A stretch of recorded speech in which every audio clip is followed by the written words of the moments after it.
It's gonna be in order. Good evening. Good evening. I'd like to call this regular meeting of the Town of Thompson Planning and Zoning Commission to order. It is Monday, April 22nd, 2024. We are here in the Thompson Public Library and on Zoom.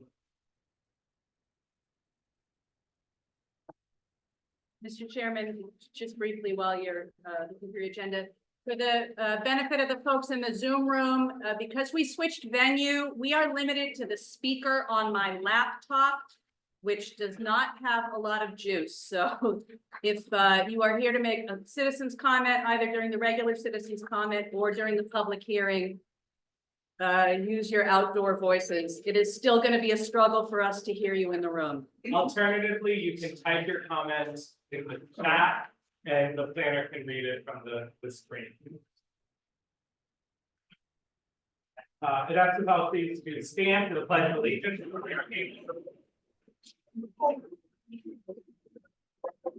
Pledge allegiance to the flag of the United States of America and to the republic for which it stands, one nation, under God, indivisible, with liberty and justice for all.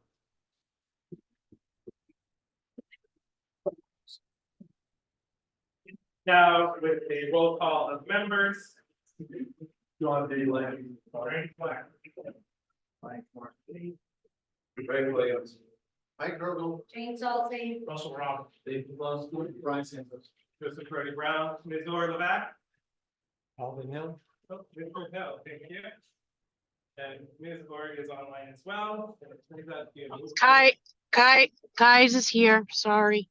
Hi, guys, thank you, no worries. And we will seat no alternates this evening.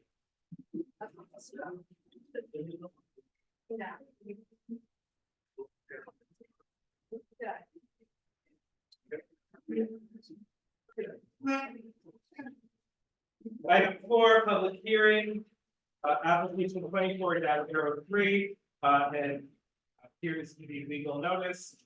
Thompson Planning and Zoning Commission will hold a public hearing on Monday, April 22nd, 2024 at 7 p.m. in the Thompson Public Library, room 2, 934 Drive, room 12, Zoom, to hear the following applications.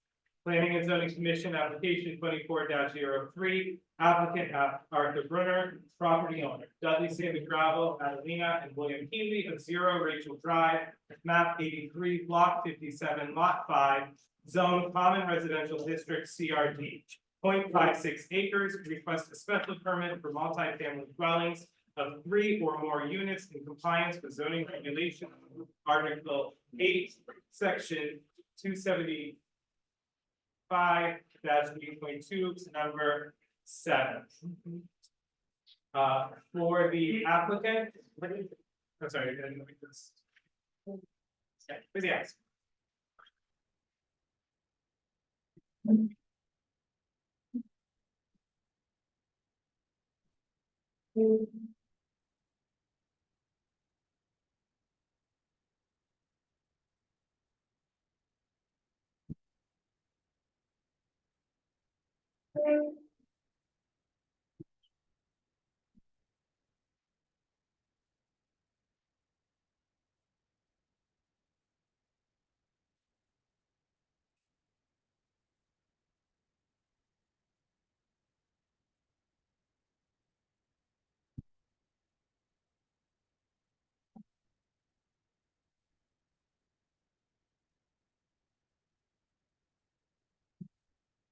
Great, good evening, everyone. My name is Daniel Blanchett.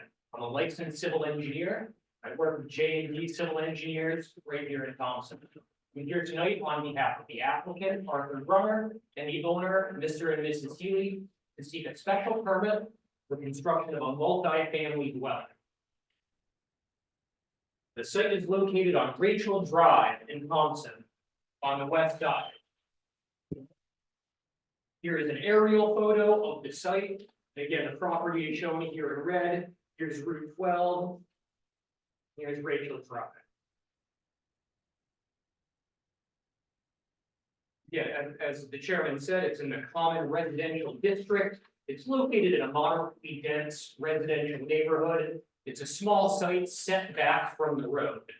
It's about a third of an acre plus a 20-foot access strip out to the road. It formerly contained a water tower. It was used to provide emergency water to the old mills down by the river. It's located on a small isolated knoll, which again makes sense for the raw water tower. You want it to be as high as possible. The site is currently vacant. It's been heavily disturbed. There's blocks of concrete left over from the old water tower foundation. There's holes and piles of rock, but it's essentially vacant at the moment. This is a boundary survey. This is the A2 boundary survey. Again, just to show the property lines.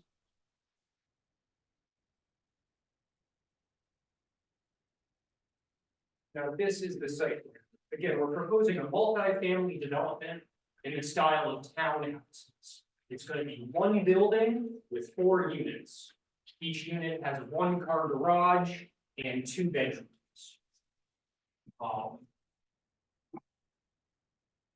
The site served by public and water and sewer located on Rachel Drive. So all the utilities again have come up the driveway from the road. There's no septic systems or wells required. The site will be accessed by a paved driveway. It will be 16 feet wide, 12% maximum slope. There is a parking lot, again, a driveway shown here in yellow. There's a parking lot in front of the building shown here in red. There's parking for 10 vehicles, including the garage spaces. There will be landscaping around the entire perimeter of the site. Screening, noise attenuation, light blocking, those type of things. Again, we understand it's a dense neighborhood. We're trying not to inconvenience the neighbors as much as possible. There'll be a screening dumpster on the front for trash removal. And during construction, there will be silt fence installed along the entire perimeter, just so that again, no sediment can wash onto neighboring properties during the construction. The site will be about 50% impervious after construction, impervious being driveways and buildings. That's a pretty high number. With that, the big concern for this project is drainage. Again, we understand there are a lot of houses nearby. We don't want to cause any flooding to the neighboring properties. So a lot of thought went into the drainage design for this project. And at the completion of construction, it should have less water leaving the site than what is there currently. There's a system of large 4x4 concrete structures, hollow structures. There's 5 in the back to capture the back half of the roof.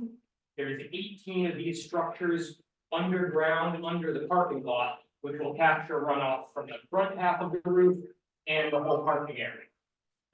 During a 100-year storm, which is basically the biggest storm we designed for, it's almost 8 inches of rain in a 24-hour period.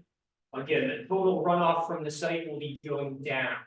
During the worst storm, the total amount of runoff from the site will be equivalent to a 6-inch pipe. And again, that's spread across the whole surface of the site. There's no point discharges. Any runoff will spread evenly and should not cause any issues to neighboring properties. Additionally, the soils on site are very sandy. It's a Hinkley loamy sand that has a very high capacity for infiltration. So it can absorb a lot of the water that's coming. There was a concern about possible contamination from the town, which was legitimate given its history. Again, an old mill structure. We did environmental testing, both of the soil and of the concrete. They found no asbestos in the soil or the concrete. They found lead at less than 70 parts per million. For reference, average is about 50. Over 100 is maybe a concern. Over 400 is definitely a concern, and we're at 70. So again, slightly above what's considered average. We believe the project meets all applicable town and state requirements. And this project provides a much needed housing opportunity in town, something that's a little bit cheaper than single family homes, which are just becoming unaffordable for a lot of people my age. And that's really all I have. I'd be happy to answer any questions. Ms. Dunn? Okay, thank you, Daniel. Now, you did say something in the beginning. You said that it's a third of an acre. The main square is 0.33 acres. When we add up the driveway and also these, there used to be pipes coming from the water tower. The property has an unusual shape. The property includes these long 10-foot strips, which won't be used, but when we add in all the acreage of 1, 2, 3, 4, come to a total area of just about a half acre. Right, so your application is 0.56. Now, prior to 2023, the property card out of the assessor's office, the property was listed as 0.33. So at that time, before, I'll try to speak clearly so everybody understands. Before September 2020, when the new regulations came in, that property was listed as R20, which meant that you were required to have 20,000 square feet of building space. So at 0.33, you wouldn't have 20,000 square feet. So at that time, it was a non-conforming lot. But the property card changed around March. Commission members have it in their packet. Changed in March. Property card says 0.51, your application point says 0.56. So what happened was the perimeter there that in those areas where you have piping, that was all combined into one piece of property, and now the assessor has it as 0.56. So being that the property is 0.56, it definitely complies with your regulations, except it does not comply with your interior lot regulations, which you, entrance to interior lot, which you need 50 feet to enter into the property, and that 50 feet also is the frontage of the property, which is the frontage amount for commercial residential district. So I feel that this is a conforming lot to the current regulations because of the combining of those sections, because of what the property card said before 2023. I feel that this is a conforming regulation but it does not conform to the entrance, 50-foot frontage for an interior lot. And that if they want to build that, then they should go to the zoning board of appeals and apply to the zoning board of appeals for a variance on the 50-foot frontage. Any questions? Anything? Thank you, Ms. Dunn. Yeah, I agree that the lot is non-conforming with respect to frontage. However, I believe the zoning regulations essentially grandfather it in. I believe you are allowed to build on existing non-conforming lots of record. Again, if zoning changes, certain properties become non-conforming. That doesn't necessarily imply that they are unbuildable in my understanding. But it now conforms to 0.51. With So area. it is an area, so it is a conforming to the current regulations, and this is what this application is coming under current regulations. I don't know if our attorney wants to pipe in on anything. Yeah, I mean, I guess the other way of looking at it is if you take the position it's non-conforming because it's non-conforming as to frontage. The regulations do grandfather you, but only for a single family dwelling. Mr. Lane? This would be a question for you, sir, as well. I'd like to know, how can the easement where the pipes go, because according to the deed thing, that I copied on, it said section 4, where the parcel of fourth piece, it says that a certain tract of parcel of land, 10 feet in width, in the village of Golden, et cetera, et cetera, et cetera. But then it says, to give you the point, it belonged to that pipeline, actually the easement where the water pipe is, still exists to now what is called Crystal Water Company, because the water comes from the pond and everything across the street on the opposite side. I just want to know, how can that be included into that property? If it's an easement that was granted way back in when Martinsville Water Company had. You're looking at the 733, 188. Yes, 189. Okay, yeah. Yeah, the fourth piece, which is the 10-foot strips, that's the ownership, that's not an easement. They have title to that. But their title to that is subject to the easement to whoever else had the right to use the water. I thought that was going through the people's property. That's what the easement was all given. If you look at the regular map of the surrounding people of the property.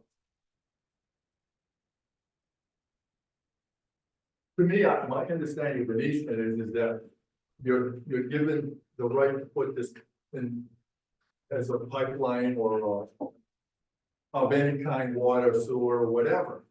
But they got the right to have easement to go on to do maintenance, whatever, but they don't have the owner, the ones that still own the property that it goes to. Is the way I see it, I do, but you're the lawyer, so that's. I mean, I'm just guessing that they probably have both the fee title to the 10-foot strips and an easement. Somebody with a bigger copy of this map could probably tell you that. So I'm going to now, to those who signed up and to other members of the public, and we ask you to approach the microphone so that you can be heard and line. As you do so, you state your name and address. You direct all comments to the chair in a civil and respectful manner. And we will limit comments to 3 minutes per speaker. Ms. Dunn. Yes, I do. So Mr. Harney. Brendan Harney, 50 Rachel Drive. I have one other, my biggest concern is I have a letter from the assessor's office, and most of the neighbors also have them, saying it's going to devalue my property value by putting a multi-family home back there. And stated in you guys' regulations, it's going to be in there 15 times.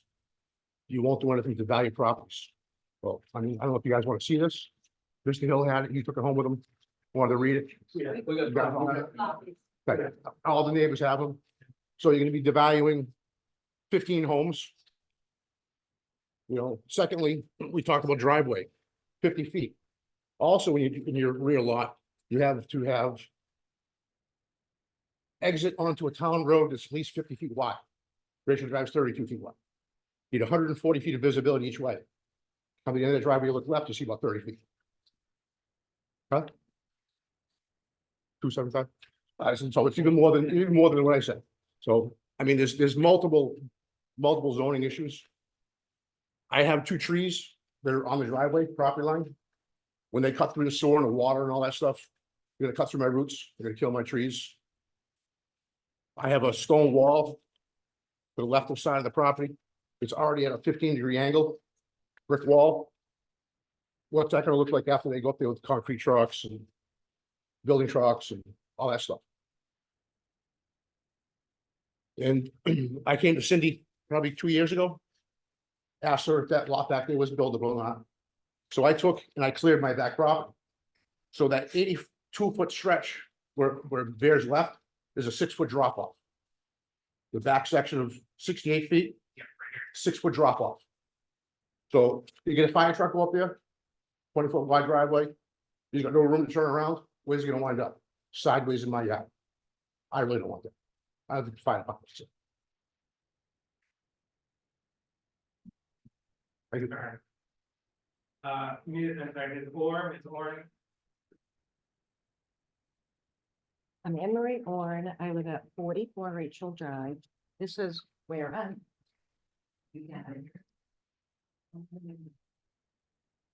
So my property, clearly has 3 sides. My problem is with the fence. I have a 140-foot fence that goes up the car tower and then in the back. and it slopes up and down. So snow removal. Gonna go up against my fence. When they start digging, especially the car cut, to straighten it and hopefully level it, my fence gets raised, it's going to sink. My land will probably sink along with it. That's one of my concerns. My other concern is the back fence, because it does go up on the hill. When they level that, that's going to sink. So those are major concerns. The other concern, obviously, is safety in the back. Fire trucks, as Brendan said, that's a huge one. They could go through my yard if they needed to, because I would let that happen. If there were issues back there, but. You know, that's not something that you want to see. The other issue is those heavy trucks. My house is about 16, 17 feet from that car path. All that heavy equipment rocking and shaking the ground. What's it going to do to my furniture? Because I am so close. I'm extremely close. And with that variance, doesn't that come into play with my house being so close to that home? Those are my concerns. I think those are big concerns. That's all I got. Thank you. Mr. Goldberg? My name is Stephen Golder, from 36 Rachel Drive. I probably bought a good portion of this property. And the next part right here. 293 feet. I have a petition here signed by 106 people in town, all the neighbors against doing the film. My concern is safety, getting equipment up there. All right. There's no way a fire truck's gonna turn and get up that driveway. No way an ambulance is gonna turn and get up that driveway. Snow removal, you can't push snow across the street. You can't push snow on adjacent property. I plow snow for a living. There's no way you can plow that. He says 100-year storm. I'm also involved with septic systems and drainage. This is pretty good, but when I plow snow, where's he gonna put the piles? Probably gonna put them right over the storm drains over here, and you can't put them anywhere else. All right. Get a big year of snow, and then an early spring rain and the thaw. That's inadequate to handle the water. All right, that property's higher than my property, their property, their property, their property, their property, their property. All right, he doesn't take into account, he's a 12-degree slope. That's a lot of rain coming down this driveway into the road. The road has no sewer system at all. So it's not gonna handle that. It's gonna erode everybody's front lawn. We already have erosion on that street. I have the only sewer drain in the whole neighborhood, which is right out here, goes across the street into my neighbor's across the street yard. That's the only storm drain in the neighborhood. My biggest concern is a safety issue. It's getting something up there. Second is, he's got a dumpster going up there. How's a truck gonna get up there and empty a dumpster? Look where it's located. Look at the angle that it's located. I don't know if anybody drives a truck, but it's sitting here. You say you're gonna bring a dumpster truck up here, turn the corner, and pick that dumpster up? No. On top of that, that sits here. My property is lower right here. So I'm gonna smell his garbage all day long. My pool sits right here. So what this is doing, it's not only decreasing the value of our property, but it's invading our privacy. It sits higher than all the properties. It's gonna be a 2-story building in a neighborhood of all ranches. Your codes say that it should be a building equal to what is in the area. This isn't equal to what's in the area. All right, brings down our value. It's not equal to the area. Can't handle emergency vehicles. These are all things in your code that he's got value. He's not covering. All right. Ms. Class,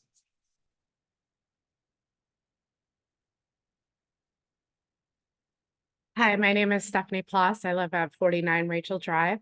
And my house is actually right at the end of that driveway, right across the street. And I first moved to this neighborhood because it's peaceful and quiet and it's all single family homes and just enough distance where you could still count on your neighbor, but have a little privacy at the same time. My first, well, one of my concerns, couple, is the privacy of my neighbors. Having a two-story building, they can look right down into the yards. Nobody's gonna have any private family time, which they enjoy and cherish at this moment. When you're talking about drainage and safety, you know, as of right now, where my house is, it's right here. My yard is already the roads away because of the snow drainage and water coming down. And what you don't see in this picture is a blind curve right here. So my number one concern, because I already see, teenagers and the like, flying down the road, is when someone's coming out of this driveway and they're flying down the road and hit into that car. My bedroom is right here.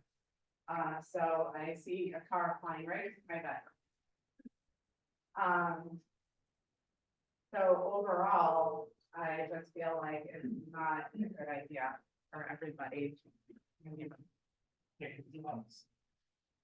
Mr. Butler. Would have saved my time, that's my fellow neighbors that made all the questions that I had. Just repetitive. I agree with everything that they said. Thank you, Mr. Butler. Ms. Noonan.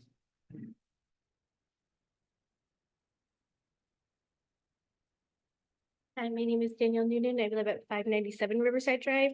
This property is adjacent to my backyard. I have 2 children and I also have 3 neighbors who also have very young children, all between the ages of 1 and 8. We are very concerned about their children's safety on this matter. We're also concerned about if these children that move into these places, where are they going to play? Where are they going to run? There's no yard and there's no the fire thing. That just makes me so angry that you guys would put people at risk not being able to get a fire truck up there. That's all I have to say. Sorry. Mr. Barubi.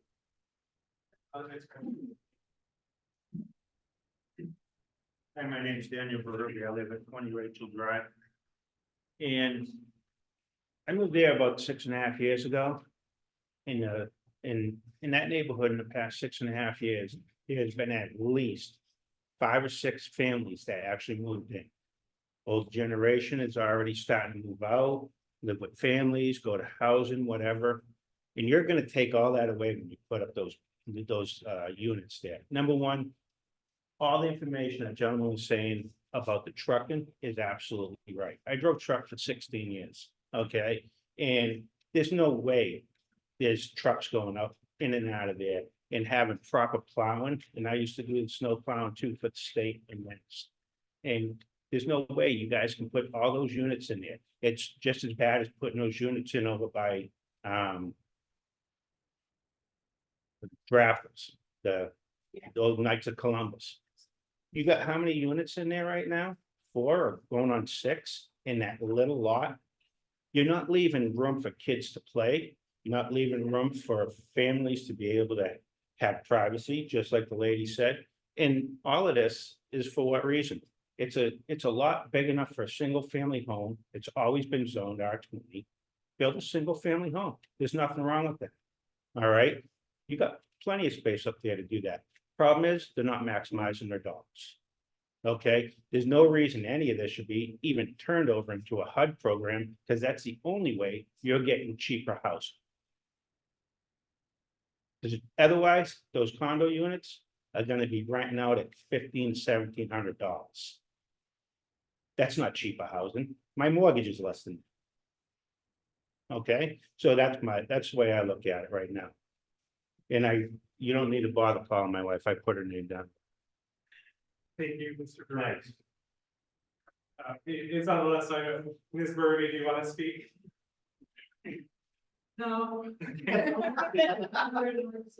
Everyone that has spoken has pretty much said what I. Thank you. Mr. Duquette.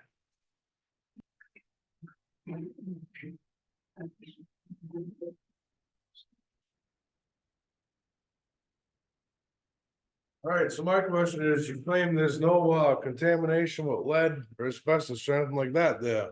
None that I- Is anyone aware of the history of, there was a water tower there that was torched down and dismantled and all sorts of other stuff. Is there any abatement records of that? Well, I'm assuming that was covered with lead paint at one point in time. It doesn't appear to have landed in the soil that I. Well, I'm just curious if there was any abatement records done of any of this. That was done long before my time. Of course it was, but I'm just asking. Okay.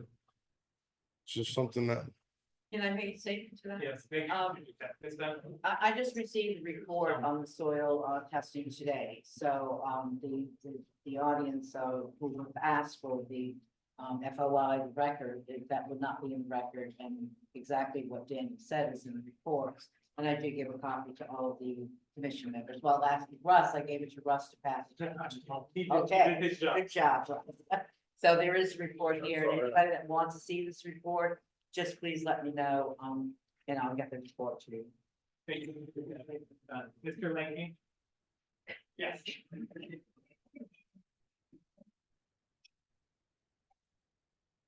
Mr. Chairman, I would like a little more than 3 minutes. I've been associated with this since 2009 when it all started. I'm gonna ask you to try to limit your comments to 3 minutes. Okay, in relation to what Mr. Duquette said about the lead paint, yes, the tower was painted with lead paint.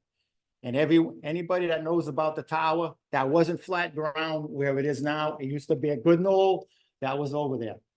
The tower was scraped, the tower was sandblasted, it was painted, the lead paint, the flakes and any chips that came down were down on the ground. Lead paint like that in the course of time has a chance to travel close to 8 feet in the ground, and this was done from studies done by water towers across the country, okay? The material that was there from that knoll was dug out. So now you can't get a perfect analysis of lead paint being in the ground over there. The center of the tower had a 3-foot tube in it where all the water pipes went up. The pipes were insulated with white asbestos insulation because it was immune to the hot and the cold as the changing weather. Where did that go? Where did that asbestos that came from inside that pipe go? Nobody knows, okay? From the time that I started with this, because of his father, who asked me, because they wanted to put the tank down on his property, I said to him, I says, if that tank is pulled over into your property and that thing, and once that reverberation goes from the shock of that, you're gonna have all that lead paint on his property. I said, who was gonna clean that up? Nobody. He would have been responsible for it. There was too many things that went wrong through the process of this property. There's 4 piers that were holding up that tank tower, which the gravel encompassed. One is still there. Where are the other 3? You ain't gonna tell me you took a 40,000 or 38,000 pound pier and you hauled it away, because I know it didn't. And I saw one that was buried on that property. And also on his report, I went with the CEO this June. They were supposed to, or July it was, they were supposed to do test pits. They did the test pits. The ones that I saw were 5 feet deep, 8 feet long, and you could put them right in that square right there. So that was wrong. There's too many scenarios for this property that people don't know about. And I think that for this to go through like it is, that's your business to do that. But the thing is, it would be an injustice to the people that live in that community and the people that live in this town. We need to straighten out our problems and make them right so people don't do things wrong. Thank you.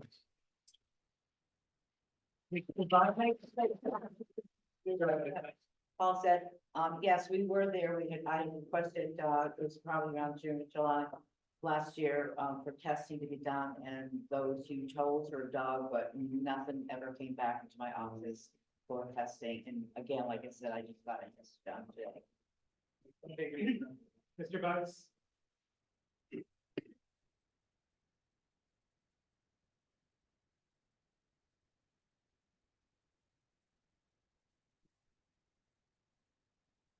Mr. McLaughlin?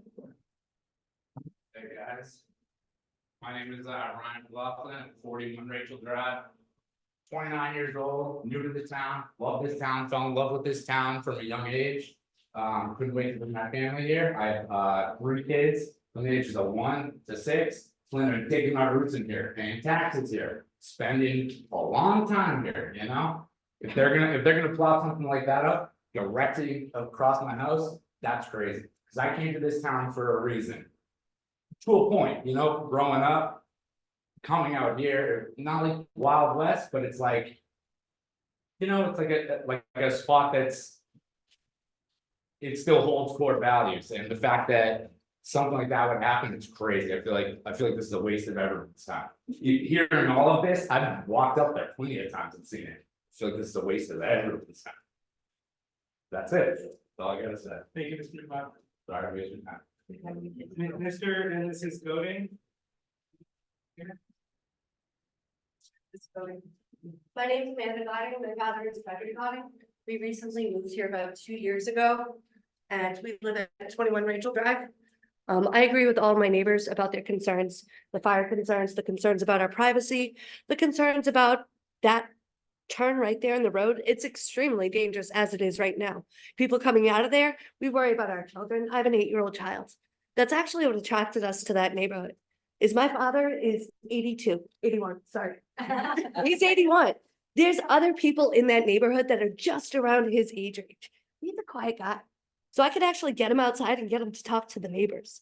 And then I have all these kids that are coming up that are just at my son's age.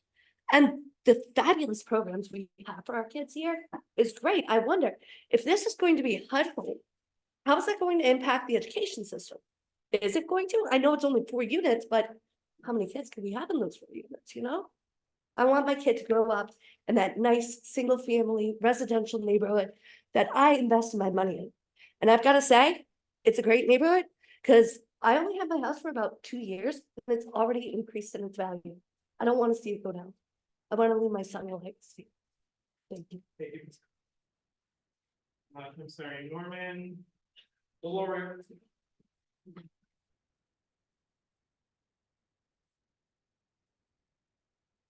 Side, that's it. Near the middle. Okay.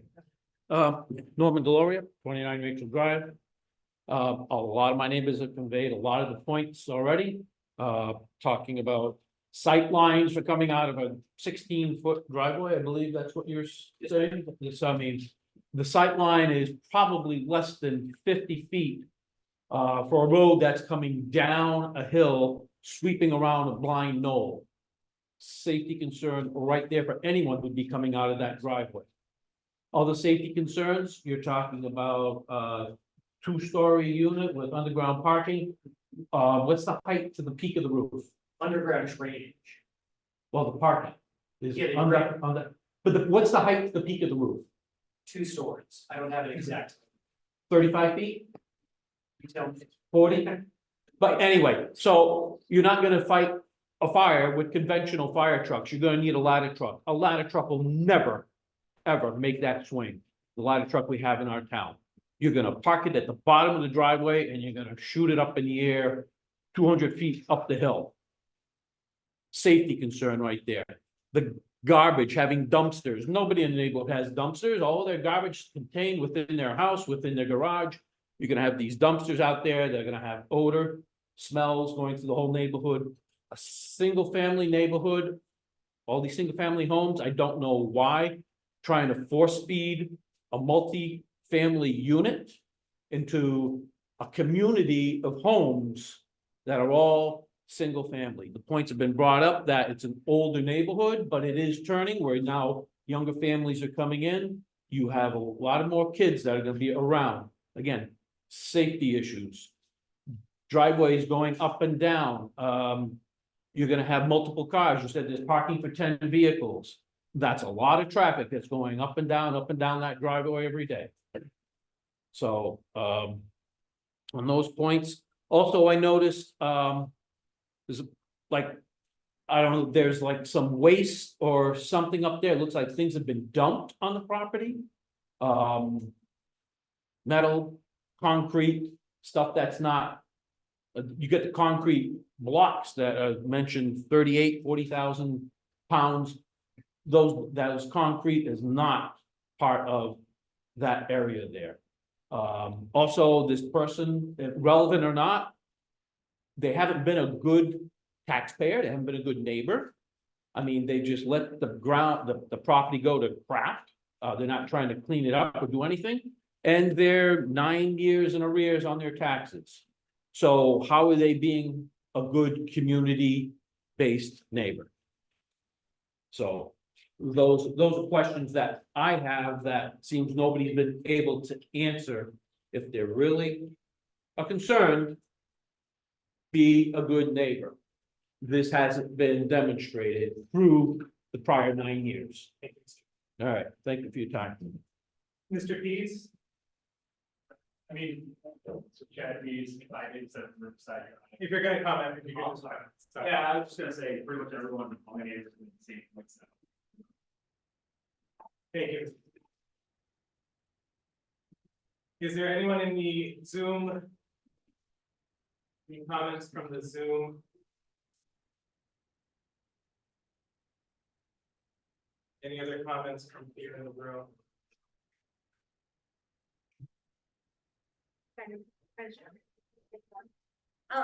The east, may I see the bigger map? Of course. The area one? Yep. I live here. You're talking about this heating basement. It's not, there's power. There's nothing, there's no way for like actual equipment for anybody to get into. There's nothing you guys can physically do. It's not proper. Yeah, I agree. There's nothing we can do with that. It's Yeah, a I agree. Thank you. Because I live right there. You know what? I did Yeah, Two-way traffic. You know, it's you. and again, Ms. Oren. Two ways. There's no way, two cars. One coming down, one's coming up fast. One's gonna end up in his yard and one's gonna end up in mine. I think that's another major safety concern, because there's nowhere to go. And they don't know if they're coming around, because there's nothing to show that something's coming up from the road. There's no lighting, it's pitch black back there. They may have lighting in their units, but are they gonna line that car path with lighting? How is anybody going to see? He has young kids. What if one of them is out there playing, you know, at least I have a fence to protect my side. They don't, so they're coming down, but there's parties up there, that's a major concern. Thank you. Chip Miller, 597 Riverside. One quick question. You have the zoning as the old pipelines. Are you taking away land from Ryan Duquette and the other surrounding neighbors to make that zone the 0.5 acres? Because if so, why are they not being taxed differently for having less acres? Thank you. I'm sorry, your name again? Jeff Noonan, 597. And you're gonna have to say it again for the recording secretary, please. The pipelines. No, your name and Oh, address. Jeff Noonan, 597.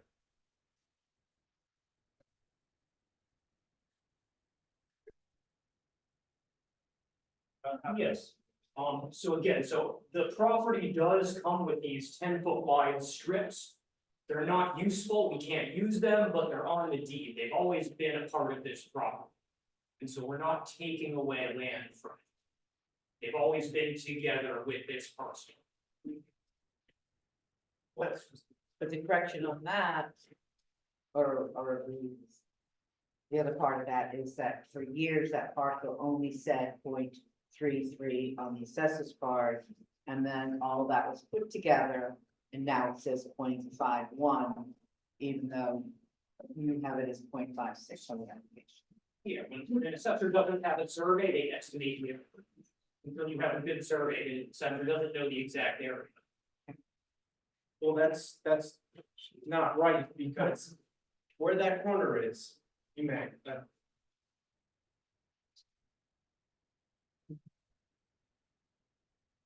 This right here, which you had highlighted, goes into Ryan Duquette's backyard. That goes down the hill into Ryan Duquette's backyard. So that's however wide from this point, all the way down. Out of his property. Thank you.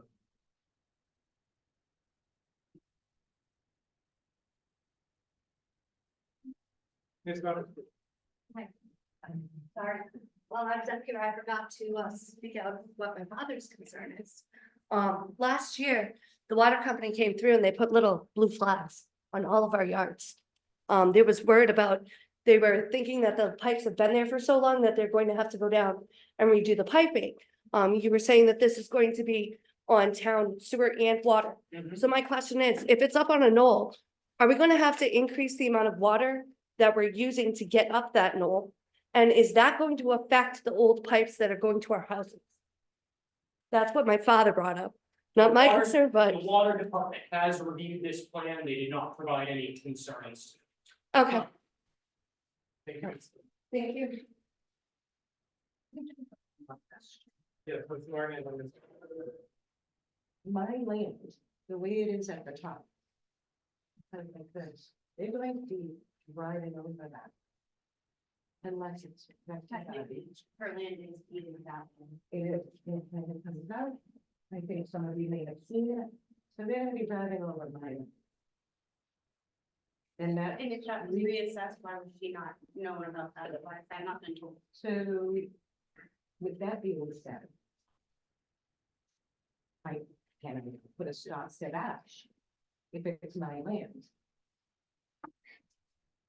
Because they will be driving over it. Yeah, that does say, it's outside of my realm. Mr. Chairman, you do have someone. Yeah, I'm gonna, Mr. Goldner, and then, staff in the. Yeah, I dropped out. I question the property line too, because. My property's here, my deed shows an easement going through here, the power line, but my property runs right through it, and her property goes. So I don't know where they get this 10 foot. If this is all unbuildable, and it was labeled as 0.33 acres here, now all of a sudden it's 0.5. Are they gonna be back taxed? You're gonna pay that. Yeah, he didn't pay any. Charge, if they don't pay their tax, it's very challenging for them to hear things while there's. So they didn't pay their tax, they don't pay their taxes anyway, but so they're gonna be recharged? No, I know I pay my taxes. That's all I got to Thank you, say. Mr. Goldner. The other thing is, the concrete that's up there, understand, that wasn't from the property. They removed all the soil that could have been contaminated, probably maybe in one of your backyards. As fill. They put the concrete up there. They dumped waste concrete up there because they found out that property was deeded unbuildable.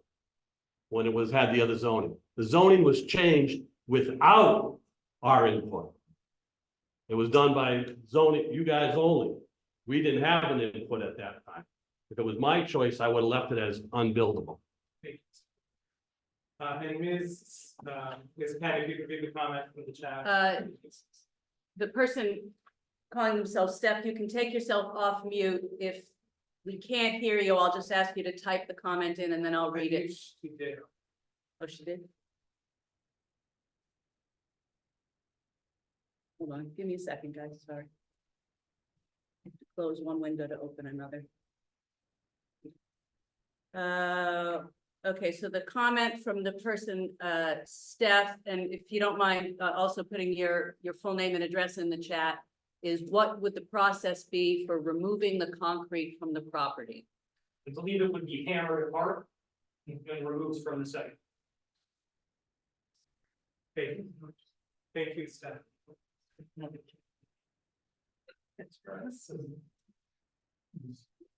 Lincoln.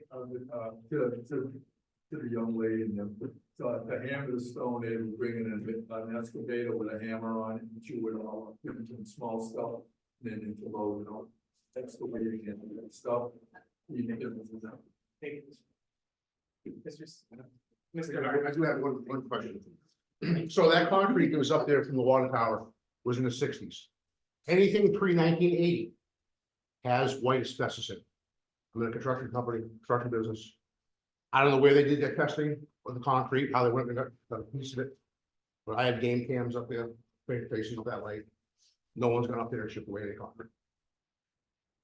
Okay. Every piece of concrete, pre-1980, has a specific. So if they're gonna go up there and hammer it away. On my 5-year-old, 8-year-old, 20-year-olds are home. That's unacceptable. OSHA will be there. So from the big blocks of concrete, there was a corner that was flaking off.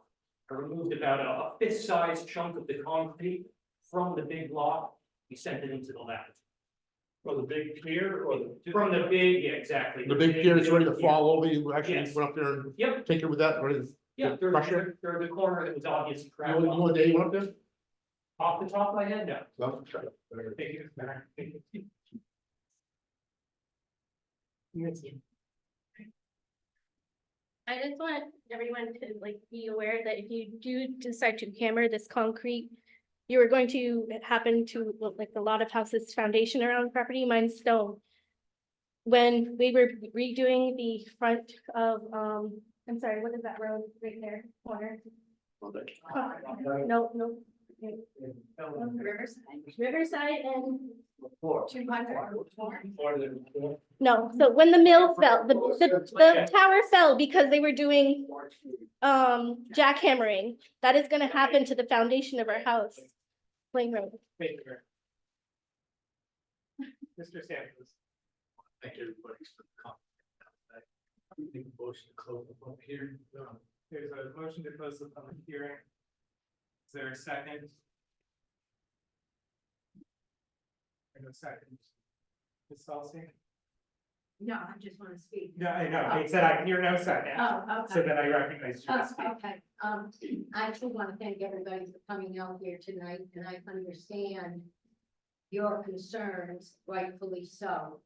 I just want to ask a few questions. One, I have heard this before, that the individual that does want to do this bill does owe back taxes to the town of Thompson. I have not checked that, but somebody else said it here tonight. That's one thing that we should look at. My opinion is that anybody that comes into town that wants to build something or build add on, get rid of your back taxes first. Number two, this is a residential area. I don't want to see an apartment complex go up in a residential area any more than I would want to see it go up in my residential area. And if it's allowed, it's going to set a precedent. We have to think about the citizens that we have in this town now. This board is here to make sure that rules, regulations, and ordinances are followed, yes. But we are also here to protect the people that are in this town already without having them really, truly, with honest concerns about what is going to happen to their property. So these are all things that I have been thinking about. I did go up and look at that property. I didn't walk the whole thing, but I did go up and look at it. To me, it's unfeasible to do this in there, especially in this. Not only is the lot size too small, it should be a single family home. But because it is a residential area in there with a bunch of families and a bunch of kids. So for me, there would have to be something hugely changed to make this situation better. And I don't see it's going to be able to happen, including all of the concerns for safety. I don't even know how you get two cars up that road, one going one way and one going the other way. And then looking at the people that have left this, their property is going to be damaged. And the woman that said Lane Road, Riverside, when they did the jackhammering, that did cause the tower, the building to fall over there. What's going to happen to these houses when this starts to happen? I am truly concerned for everybody sitting in this room and what is going to happen to your homes. That's all I have to say right now.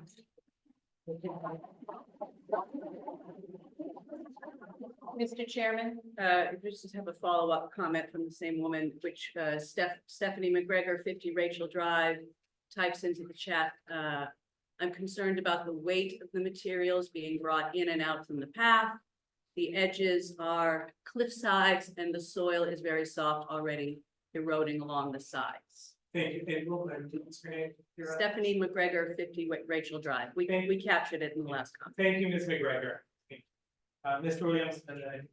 Okay, I got a couple things I'd like to bring up. It's taking in the footage of the easement to try to make this a buildable lot. That's just skewing how much property is there. And that's kind of like trying to pull the wool over our eyes, in my opinion. And with the safety thing, if a car's coming down and somebody's up there having a heart attack, how's an ambulance gonna get up there and have to wait while these people are going back and forth? I just don't. It just don't seem like it was that. Okay, sure. In terms of, again, these strips, it's not an easement, that's property that my client owns. And even if we took those away, we would still be meeting the minimum. The minimum is 4,500 square feet. So even if we got rid of this and this, we still have significantly more area. Than what's required by zone. Thank you, Mr. Meyer. I'd like to say something else. Just, Are you taking into consideration, or is your person taking into consideration the fact that you put in those units were definitely dropping property values? So everybody who has invested in redoing their houses, fixing up their homes, the whole 9 yards, are they gonna cover the difference in the cost of the house when everybody wants to sell it once because nobody wants that unit in there? Are they gonna pay hundreds of thousands of dollars to take care of that for everybody? Thank you, Mr. Burley. Mr. Benoyer. Okay, so, I'm shocked at how many issues that there are. People have actually given better presentation. Exactly. This morning. One of my, main issues that I'll really address is the asbestos. I'm not familiar with the environment, so one of the things that I would say is that we should have conditions with third-party testing. I know as much, if not more, about testing meal. And I'm pretty sure that requesting another third-party test from the outside, specifically going through the asbestos, the lead, and other issues. I think that the audience makes a great point. I personally know that area. Could you speak a little louder? Yeah, sure. I know that area from growing up here, and I don't think that any of this is safe, and I don't think this project should go forward personally. I have a huge issue with a lot of things on this, but particularly the testing is the part that really gets me, because that's a real safety issue for people in the town. And we weren't up there elected to say yes and go with projects like this that are destroying value invested community. So I also have a lot of respect for our town assessor, and his opinion is very clear that the property value is put down. So I can never go for the people that elected us up here and say that this is a good idea, because it's bad on so many levels that I don't even know how to begin. Well, I am strong no on this, and I think that we need a condition with alternate testing, we need better third-party results, because I don't believe any of this. If I could respond.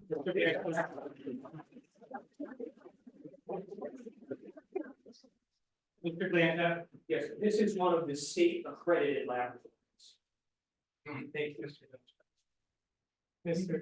I think the question is on the testing of lead. Lead moves. When it rains, it moves. Did anybody test the abutters of the property? Of all these residents abutting that property, did anybody test their land for the lead that came off that tower? I don't have permission to go onto the neighbor's property, I haven't tested them. Well, wait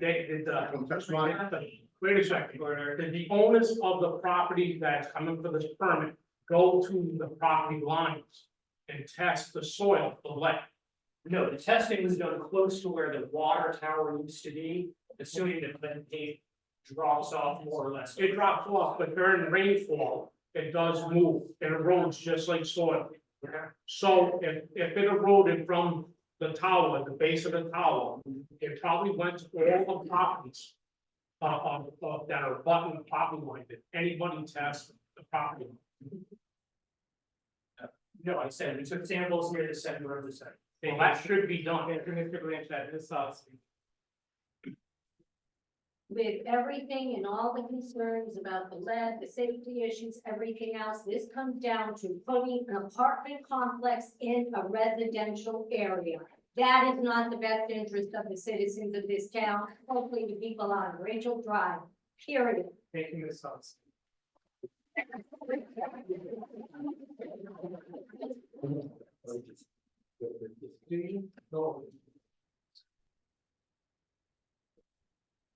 Mr. Santos. Yeah, motion to close the public hearing. I'll second that motion. Motion made by Mr. Santos, seconded by Mr. Williams to close the public hearing. Is there any discussion on the motion? Hearing none, a yes will close the public hearing, and a no will keep it open. Mr. Santos. Brian Santos, yes. Sorry, again, Russell Rob, yes. James also, yes. Mike Vogel, yes. Ray Williams, yes. Alvin Hill, yes. Right, number eight. Right, yes. John Bailey, yes. Joseph Brody Brown, yes. Item 4, public hearing application 24-08. Again, the legal notice. The Thompson Planning and Zoning Commission will hold a public hearing on Monday, April 22nd, 2024 at 7 p.m. at the Thompson Public Library, room 2, 934 Riverside Drive, room 12, and via Zoom. You will hear the following applications. Application 24-08, Robert Kaplan, property owner, Seed Realty, LLC, 347 Riverside Drive, map 85, block 51, lot 4, zone TCDD, request special permit for a used car dealership and auto repair location according to zoning regulations, Article 11, 275-11, number 9, and Article 4, 275-4, A, B, and C.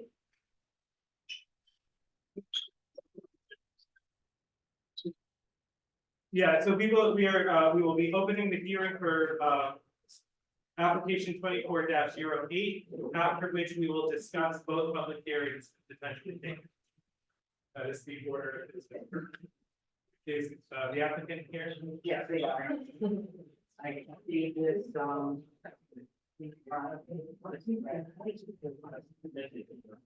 As you're exiting, thank you for being here. As you're exiting, we try to keep the noise to minimum so that our listeners at home can hear.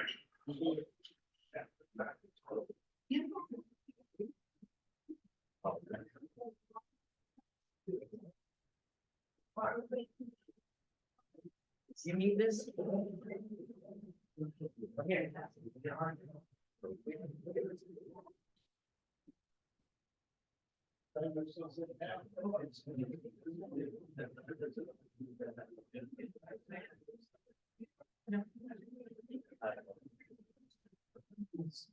So the public hearing for application 24-08 is open. We'll begin with the applicant. Robert Kaplan, how are you? Well, thanks for anything to add to your application. No, nothing, I just want to open a typical used car lot. Sorry. Just want to open a used car lot at that location. Great. Cindy, Yes, I'm coming inside. Yes. What do you need? Okay, anything to report on the application? well, yeah, he complies with everything. I put it in my memo. And I had asked for a little better diagram of where he was going to park the cars in the back there. The building is there. He laid out his parking, he laid out his lighting. They're gonna be mellow lights. And he is not going to be disrupting the entrance off of Route 20. And, the parking in the back is for the surplus cars that he would be using for parts on the cars that he fixed. But he complies with wanting to open a repair shop and used dealership. Unless you guys have any questions on the information that I put on the memo. Thank you, Stephanie. Is there anyone here to speak on application 24-08? The applicant's here. Yes, I already invited. Okay, all right. Seeing no other, Mr. Santos? Renovations to the existing structure down there? No, nothing at all. I'm just gonna basically clean up a little bit, do some brush cleaning, stuff like that, and put some lights up all around the building. Not familiar with auto places, but storage of oil, gas, like how you. We're not gonna be doing changing oil, like stuff like that. We're basically gonna be, I was still cleaning the cars, maybe doing some brakes and batteries. And stuff like that. Oil changes, I mean, I could always take it down the street, or I think if I get my used car license. With the state of Connecticut, you might have to get a container for the used oil, maybe. Yeah, You're still in the process. right, correct. Well, he can't get that license until after the ZBA Right. approves it. Yeah. Right. Any other questions? We have Mr. Williams. Just what, if you're gonna be taking cars apart, but put other cars together, what about spill antifreeze and stuff like that, pulling radiators? And that kind of stuff? Well, if I need an antifreeze, yeah, I could use it, I could basically get a container for the antifreeze. And then a guy comes by with a truck and he sucks it out and takes it away. Right. Mr. Leahy, and Ms. Salsi. The question to you, sir, is how many vehicles are you planning to store in the back? Just 10, like 10, the most 10, yeah. But they're gonna go, what happens, you take all the parts off and they're gonna probably stay 3 months, 4 months, and then one will go, and then another one will come. Yeah, I'm not gonna have 50 of them back, I'm gonna just like 10, then get rid of them. Ms. Salsi. The container that you were just talking about for antifreeze, things like that, like it was where you said somebody, another company comes in and sucks it out. Is that above ground or in the ground? You have to get I think Massachusetts gives you a letter for that. You mean you get a license, a little license, you gotta pay a year for it. So I think Connecticut's the same. Then the guy comes with a truck, so you can get any container. You get a plastic container if you want above ground. Yeah, would not be. They would not, okay, so it's above ground. Exactly. Thank you, Ms. Salsi. Thank you. Any other, Mr. Skoczowski? Cindy, maybe, I know it's not in our regs. What, for the state, what's the allowed to for cars to be on that property? The total amount of used cars, do you know what? I don't think Connecticut has I don't think they have a used car count. Some registries, when they come to you, they tell you, tell them how many you can have, but I don't think Connecticut has that. I'm not positive. Yeah, I don't review. Yeah. License, he Right. can't even apply for the license until town goes through all the approval process. Yeah. And I don't review that, I sign it. I bring it up as a non-voting participant, so that somebody, you guys might wanna consider something if you were. Yeah. It's a. Okay, thank you. Any further questions for Mr. Castle? Motion closed. I'll second. Motion made by Mr. Santos, seconded by Ms. Salsi to close the public hearing. Any discussion on the motion? Hearing none, a yes vote to close the public hearing, a no vote will keep the vote. Mr. Knight. Yes. Yes. Yes. Alan? Alan, yes. Greg Williams, yes. Mike Grable, yes. James Salsi, yes. Bryson goes yes. Joseph Birdie Brown, yes. Item 5, discuss public hearing for application 24-03, Mr. Santos. I will make a motion. Before I do that, I just want to remind public and fellow commissioners that there's a lot of feelings being shared about 24-03. In Rachel Drive. Our job to find actual violations to be denied. I do agree with asbestos and other comments. I haven't seen it right now. I don't know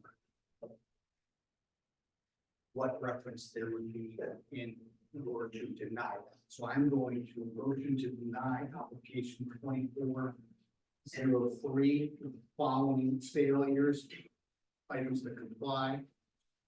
Article 4B, frontage requirement 50 feet.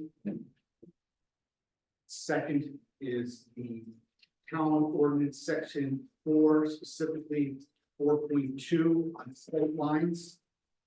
I'm just going to generally say a failure to comply with portions of chapter 18 of the Fire Prevention Code, which generally discuss emergency access for emergency vehicles.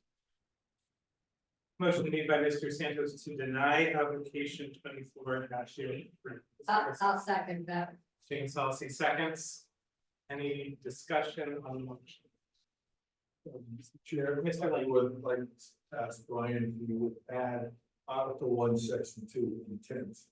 If you read the whole, that one whole big paragraph, it actually pertains to what's going on in nature. So here, do I want to read it? You want to read it quickly? Yeah. Read that out? Yeah, can you read it out loud, please? Oh, you want me to read it out loud? Yeah. All right, Article 1, Section 2, right? I'll just read the whole thing. The intent of these regulations is to protect and promote public health, safety, and welfare, to preserve the unique character of the town of Thompson, provide the best use of land in the town of Thompson, conserve, stabilize the valued properties, secure safety, fire, flood, environmental damage, and other dangers, prevent the overcrowding of land, facilitate adequate provisions for transportation, water, sewage, schools, recreation, and other public requirements, and serve and protect existing expensive surface water and groundwater, drinking supplies, and other natural resources, prevent unnecessary soil erosion and sedimentation, and to provide adequate housing opportunities for all citizens of Thompson in a manner consistent with soil types, terrain, infrastructure, capacity, rural character of the town, and the town plan, conservation, and. Thank you. Yeah. Thank you. And yes, I will add that to my motion. Yes, I necessarily second. Any further discussion? Just one final note, the reason why I added those failures to comply is I want to make sure that the CBA understands all, now 4 of those violations. Thank you, Mr. Simmons. Any further discussion? And you all stick with me here. A yes vote denies the application. A no vote takes another action. Mr. Santos. Brian Santos, yes. Russell Robbie, yes. Jane Solacey, yes. Mike Coker, yes. Ray Williams, yes. Randy Blackmer, yes. John D. Lincoln, yes. Joseph Brody Brown, yes. Thank you. Thank you. Application 24-08. Potential action on these public hearing for application 24-08. Mr. Santos. Motion for 24-08. Mr. Possibly say yes. I don't know what actually. Conditional. Number two. No, yeah, I don't know if the state, the way I would say it is, in accordance with the guidelines for, you want honest us. So in other words, you're saying I do not sign the state permit unless I make sure that they comply with the state guidelines.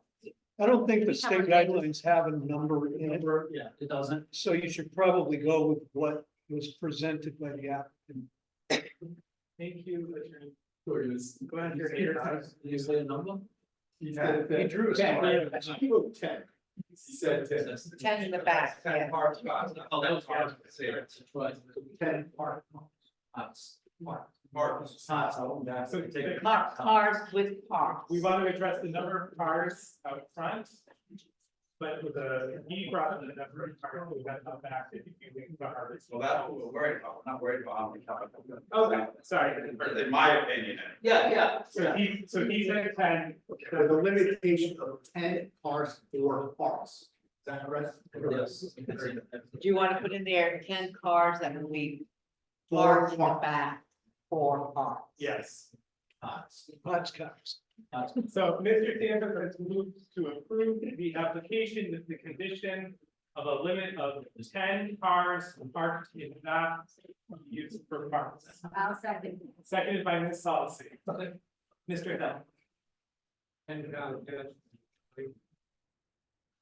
at any given time. It's any given time. No more than That's that. no 10 for parks. Yes, no more than 10 here. Yes. They can't be stacked, they can't, you know. In other words, we don't want to jump car dealers, I mean, jump lot, you know. Any further discussion?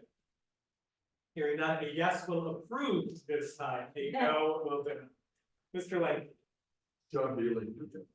Randy Blackmer, yes. Ray Williams, yes. Mike Grove, yes. Jane Salty, yes. Council Robin, yes. I'm saying those yes. Joseph Curdy Brown, yes. The application is approved with conditions.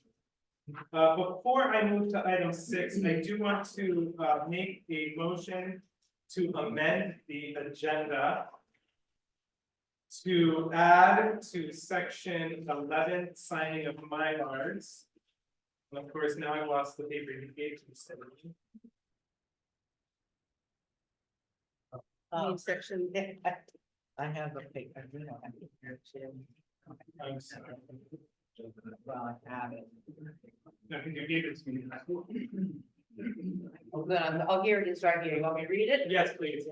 So I would like to amend the agenda to include the following item under item 11. You signed the Mylar for PZC 20. I'm sorry, do we have quiet things in the room? Order, please. No, thank you. Sign the Mylar for PZC 23-56, Munford Construction. LLC, owner of 0 Logan's Lane, map 137, lot 20, lot 6N, zone, rural residential agricultural district. Request a 3-lot re-subdivision in compliance with 2023 amended subdivision regulations, Article 3 and Article 4. And the conditions on that was create a large turnaround lot 3, replace the property pin at 30 Logan's Lane, comply with the catch basin conditions required by the town of Thompson DPW, Director Joe. Requirements are stated in his letter dated January 19th, 2023, and letter is attached to this permit. Is there a second? We'll be signing, it's right there. Second to motion, seconded by Mr. Lynch. Any discussion on the motion? We'll do a simple voice vote. All those in favor of amending the agenda, say aye. Aye. Opposed? You're now in position. The agenda is approved. Thank you. Item 6, citizens' comments. The same guidelines as for public hearing. And if anyone in the Zoom room would like to indicate their intention to make a comment, or here in the library.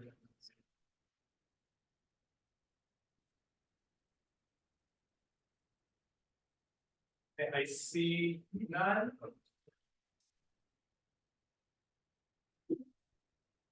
Item 7, approve the minutes of the last meeting of the Planning and Zoning Commission. That would be the month of March, if you're wondering. And I have a correction, but I don't know where it's found. Yeah, when did we meet? April 3rd. Oh, that's right. It was the March meeting, but it was in April.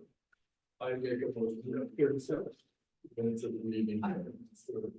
Motion has been made to accept the minutes of the April 3rd meeting, seconded by Ms. Salsi. Ms. Dunn, I believe you have some corrections you wanted to. Yeah, I do, but I don't know where the paper is, so. I have it here.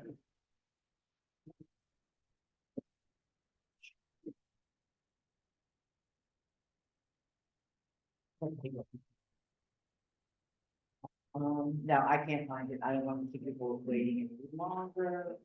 Can you do it all? No, I can't, because I don't have it in front of me, so I have to let it go. Okay, the motion has been made and seconded. Is there any further discussion?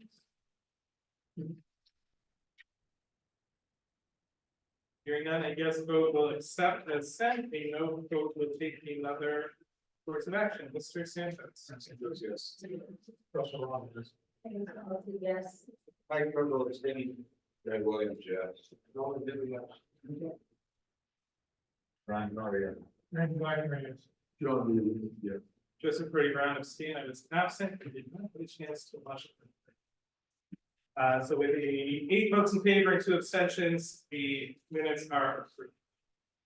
Application received, application 24-11, applicant Ishwar Sharma, 1 Rapid Road Realty Trust, owner of 1410 Thompson Road, map 114, block 27, lot 21, zone RRAB, 49.53 acres. Special permit for multi-housing 16 single-family homes, 4 duplexes, community building according to the town of Thompson zoning regulations, Article 275-7.2, number 14, and Article 275-4, A, B, and C. Mr. Santos. Motion to accept PZC application 24 for lemon to public. Date and time. Say May 20. May 20. Motion has been made to accept the application for public hearing at our regular meeting on May 20th. Seconded by Mr. Hill. Thank you. Any discussion? We got a voice vote. All those in favor say aye. Aye. Opposed? Public hearing is set. Item 9, reports of officers and staff. Budget, Mr. Schnoyer. Yes, the secretary report for the 422 meeting, we have an available budget of $11,330.45 as of 422 today's date. There's 13,444.66 on 327. 70.5% utilized of the total budget versus 64.9%. Year-to-date total expended of $27,024 on spot 25. Relative to 24,911.34. Month change of $2,150.20. Gosh, Mr. Schnoyer, any questions for him? Actually, Mr. Santos, did you present your receipt for the CLCC conference for reimbursements to either Cindy? I know you didn't give it to me. That would be no. Okay. Well, they voted to reimburse you, so give it to Cindy or Ryan or me. Very good. Okay. First on my agenda will make it. There you go. Thank you. And with that, we turn to you, planning report. Not a whole lot, the Killingly Bow Agricultural Students Debate Team is scheduled for this coming Thursday. After the feedback from the last one, they did agree to move it, so it's going to be Thursday in the carpeted room. They call that the meeting room at 6 o'clock. We expect it'll take an hour. As a reminder, their forensic debate team has to do 5 sort of practice presentations, of which ours is 1. I did email their faculty advisor to ask her if there was a flyer or something we could post to boost attendance. I have not received one, but I hope that you guys and anybody here who's interested in giving the students feedback will show up for an hour on Thursday. The other piece is, of course, the 65 Main Planning Project is ongoing. This month, we are going to be meeting not this coming Wednesday, but a week from tonight at Town Hall. We are starting the education unit in that planning project. And the faculty members and the members of Board of Education were not available on Wednesday, so it's going to be next Monday. That is also open to any members of the public to attend who are interested, who want to hear how that is going and contribute their thoughts.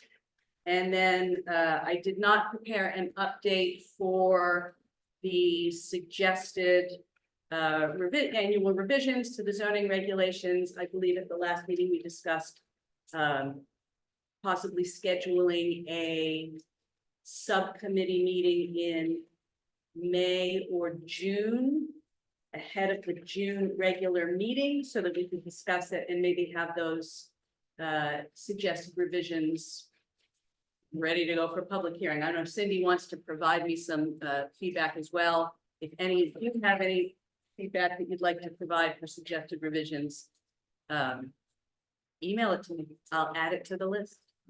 And that is what I have. It's done. Anything I have to say, I have in the old new business. Thank you. Item 10, correspondence to the town of Dudley, Secretary, public hearing on a proposed zoning amendment. About shared driveways, friends. Good grief. So Wednesday night, if you wanna go to Dudley and cause some problems, since you took out Steve.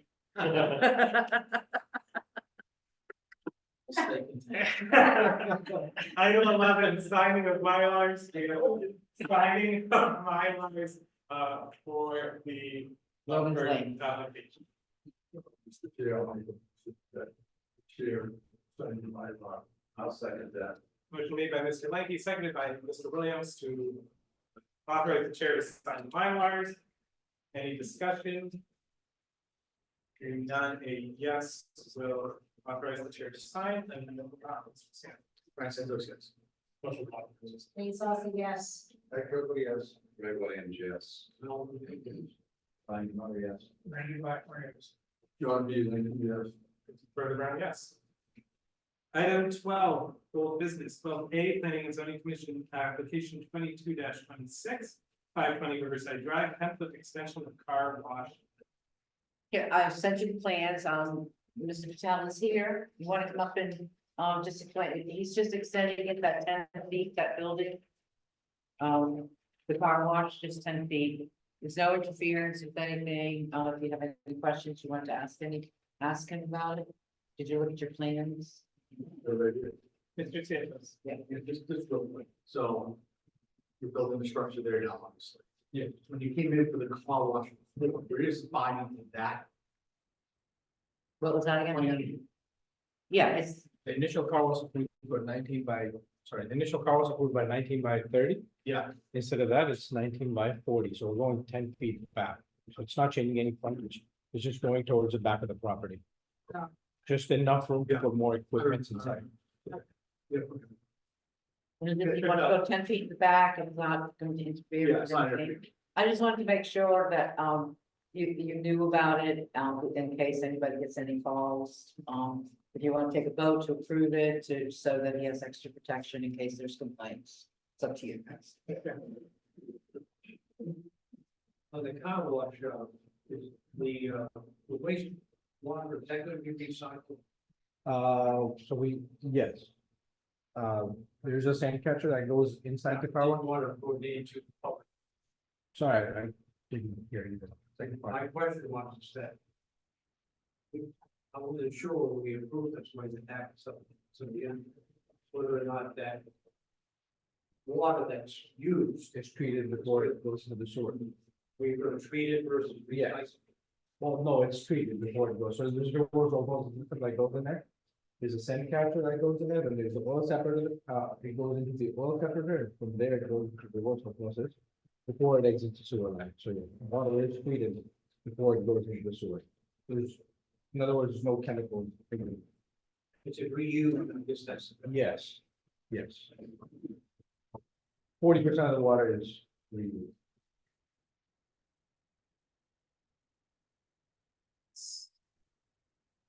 The commission's back. Motion.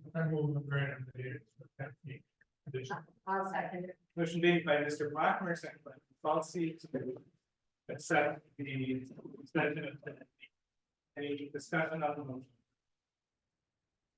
A yes, accepts the extension, even though it's not, it's Jared Lanky. John B. Lincoln, yes. Randy Blackmore, yes. Ray Williams, yes. Mike Oakley, yes. James Lawson, yes. Russell Rockman, and Santos, yes. Joseph Brody Brown, yes. Thank you, Mr. Scott. Item B, I'm sorry, legal ruling on citizens' comment on checking legal business name. So, I thought, it was a very interesting suggestion. I had support on my answer to it from the commission members, but I said, well, you know what, I think I'm going to ask our attorney. So here's his answer. That's an interesting question. Well, the question was, at the last PZ citizens comment, PZ meetings, citizen comment suggested the commission require when applications come in and business name is applying, and the staff should verify that the business is a legal entity.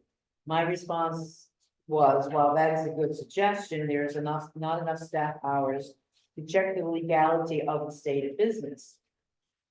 I suggested that PZC commission require that the business submitting the application also attach legal proof that it is a legal business. So my question, is such an action even in the jurisdiction of zoning? And he's here if he wants to elaborate on his answer, but I'll read Rich's answer. That's an interesting question.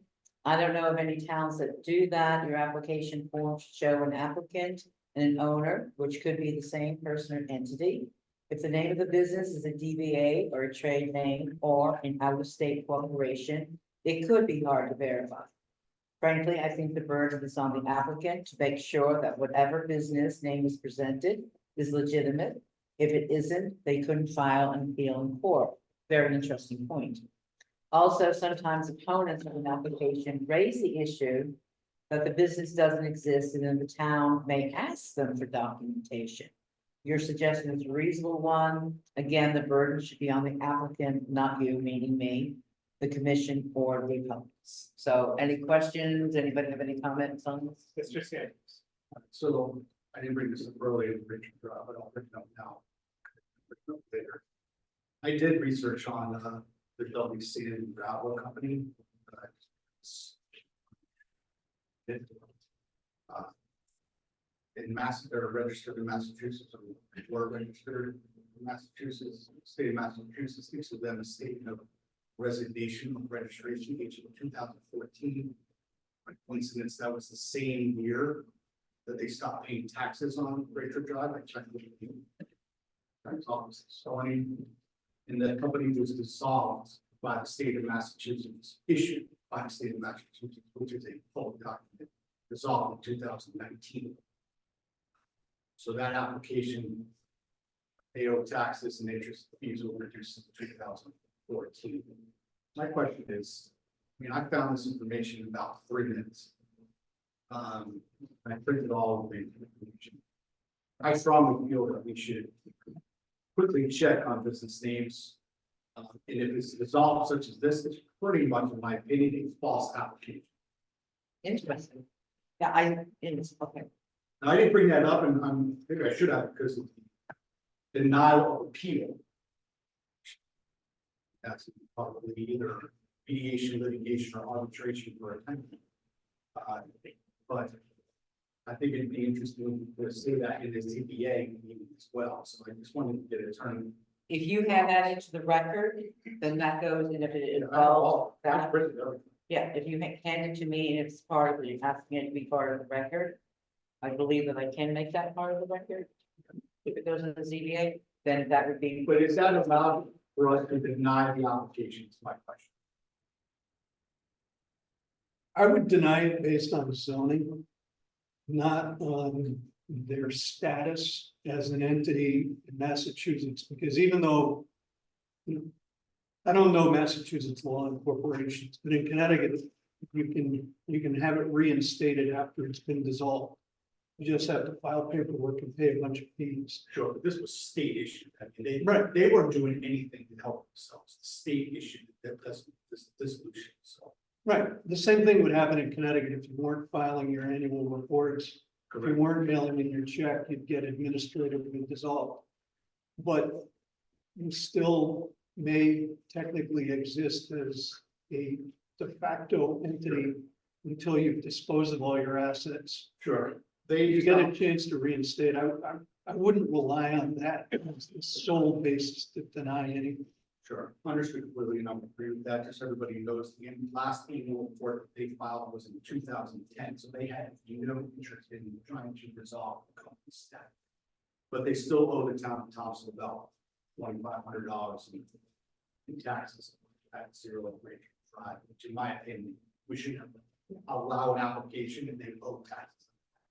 Well, I think the town ordinance, based on the state statute, says you can withhold a building permit. It doesn't say that you can withhold zoning approval based on back I would taxes. agree with that. I think the violations, the way we did it is the proper way to go about, but I just wanted my fellow commissioners and the residents that are still here that we did do our research on this. Can I speak for a minute? Just to correct, it's really not violation, it's non-compliance with the zoning regulation. Okay, non-compliance. Yeah. I believe that the language is important. Going down there. Mr.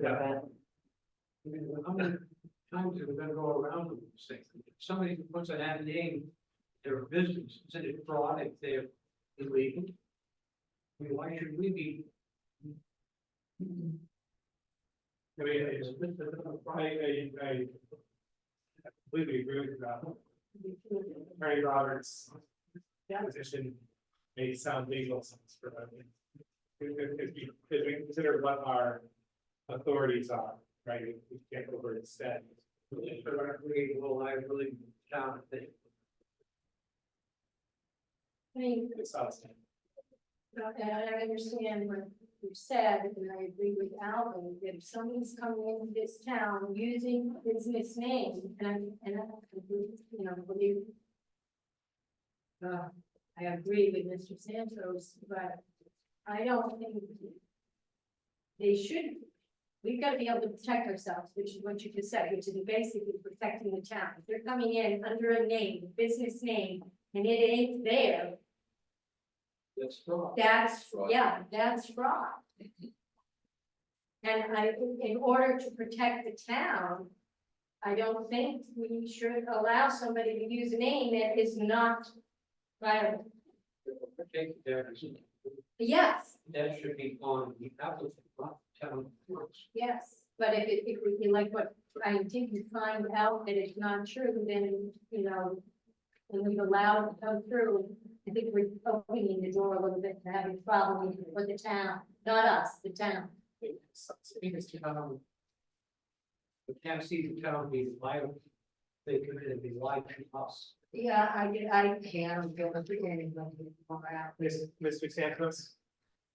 We can definitely bring it up to the town process, but during months, that they can go back in Massachusetts and try to follow that route.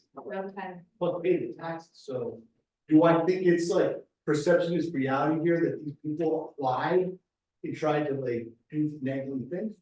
Yeah. Perception is reality. Yeah, But it's still, keep on wondering, because violation, not in compliance with all regulations. yeah. Is the better way to go, no, is the better way to go. I'll leave it at that. Yeah, when we do our. It's very easy to go to Yeah. the town website, and $25 inside business. Yeah. Super easy. Thank you, Ms. Dunn, for following up on that. Okay. Item C, 240 Brickyard Road, gravel operation update. Had a very nice conversation with Brian, and he said, thank you very much for thinking of him and getting his money back, but he's not ready. He still has some more loom to bring in. Let me read my report, sorry.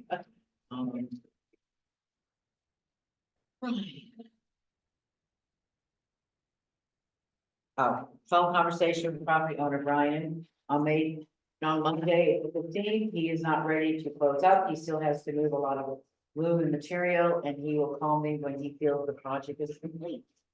So, if that is satisfactory to all of you. I did not go out and see it. He said, rather you wait until I said I've driven by, members have driven by, and they've said that it looks pretty good. And, so. Did he suggest a time frame? No, he has not. He said he's been very, very busy before, this job. I know we've been asking you for a monthly update on this. Do you want a monthly update? No, I was saying that's what we have to ask. Oh, I can give you.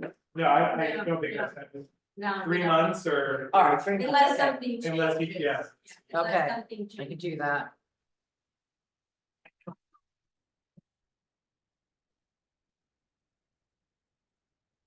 Wait, the numbers that you gave on the. 2,500 is that. Which is what I have, $3,088.35. Okay. That's what I thought. I just. Item 13, new business, violation 365 Riverside Drive. Yeah, I don't know if anybody took a ride by Riverside Drive, but I think you're familiar with that property. It has the trailer and has the 2-car garage.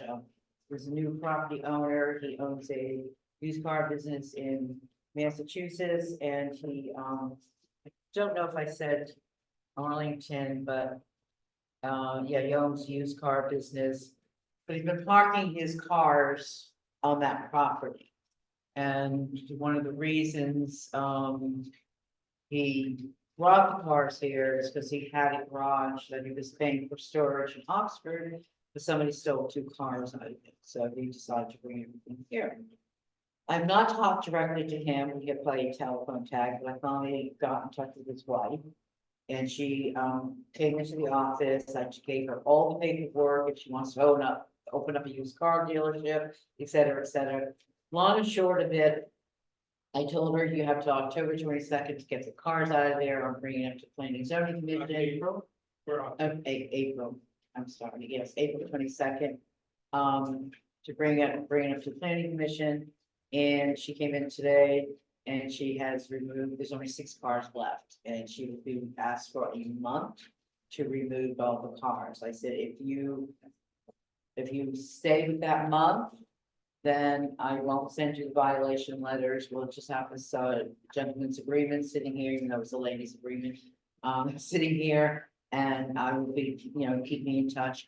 Her husband's been out of town.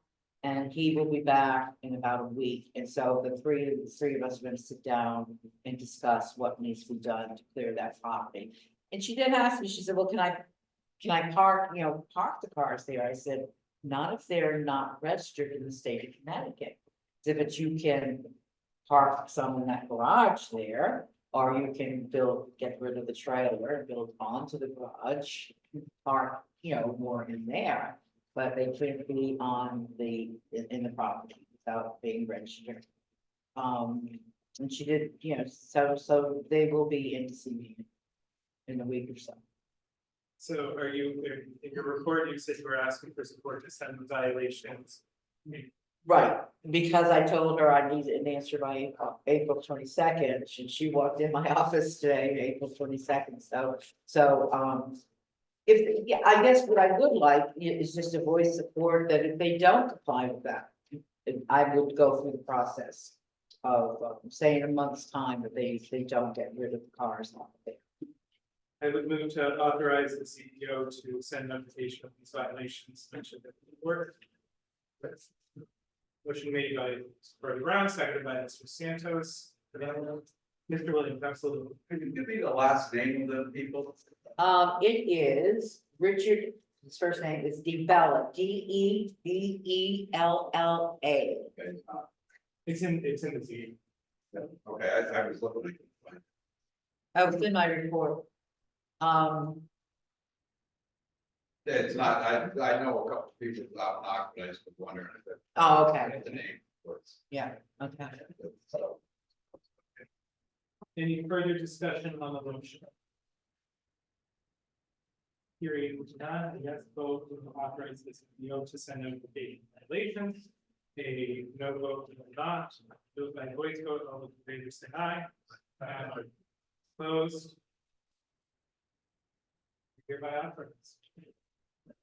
Item 13B, Northeast Site Solution 720 Quinnipiac Road, T-Mobile cell tower application. Application.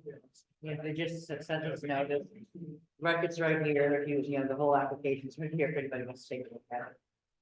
And then item C, our October 28th, 2024 monthly meeting will be here at the library because of early voting. Mark that in your calendars. Item 14, we received CPA minutes. Mr. Chairman, just for your information, that October 28th meeting, I will be out of town on vacation, so you will need to find someone else to host the Zoom aspect of that meeting. So, Now I'm glad I have 4 months. Now I'm glad I have 4 months of. Not only can I'm gonna. Yeah. God, come up with. Actually, I think I'm gonna be out of town that meeting too. Well, that would be. I don't know if it's nothing. I popped in. Item 15, citizens' comments. Ms. Clark. Valerie Clark, Elm Road. Just for any of the remaining folks from the Rachel Drive hearing, the many of you that are on the commission, as well as some of the folks that are on staff at the town hall, know that the main reason why I attend so many of these meetings started with not knowing about those zoning changes in 2020. So when they schedule the subcommittee hearings to change the zoning regs again, it's worth sitting in on, and I just recommend that. I also want to commend the commission tonight. They did a great job. Thank you. Thank you, Ms. Clark.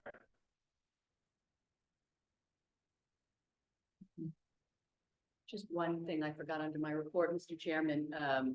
We did make an offer of employment to a new inland wetlands officers and conservation agent combined.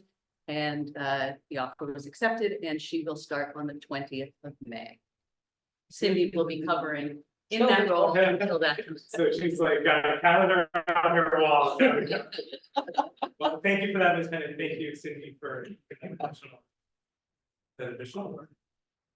Item 16, commissioners' comments. Mr. Krogo. Yes, I'd like to make a reference to what Cindy passed out today from the Wetlands Commission. About the comment that the assessor has made. And he's saying that two non-conforming lots are in the same ownership and they are non-conforming. The assessor has the authority to combine the lots to make them less non-conforming. I think that's a bunch of BS. If I own two pieces of land, they both have clear title to each other. And if I want to give those pieces of land to my two daughters, and now he's telling me that I can only give to one daughter, that just doesn't go very well.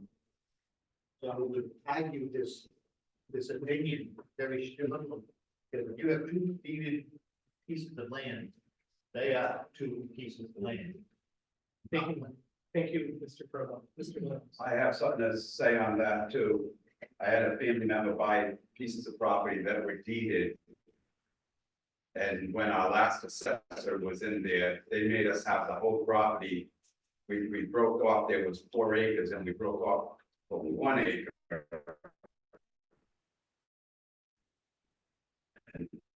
And it was, we had to hire an engineer for come in and survey that. Survey that piece, and then they wrote a deed as one piece. The assessor should not be able to just do that, in my opinion, should not be able to do that, because they didn't do it for us, how can they do it for somebody else? That just don't seem right. You can't change deeds. Thank you, Mr. Williams. Thank you, Mr. Krogo. I would like to think about such things. Because it does screw up people's lives very much. I'll get an explanation from the assessor as to why that particular piece. Yeah, I'll read in the minutes. Right, because the one thing, the lots are conforming, and we change that zoning, I understand that now we're not conforming lots. But that doesn't mean they're not buildable lots, and that's it, that we should still stay separate. Thank you.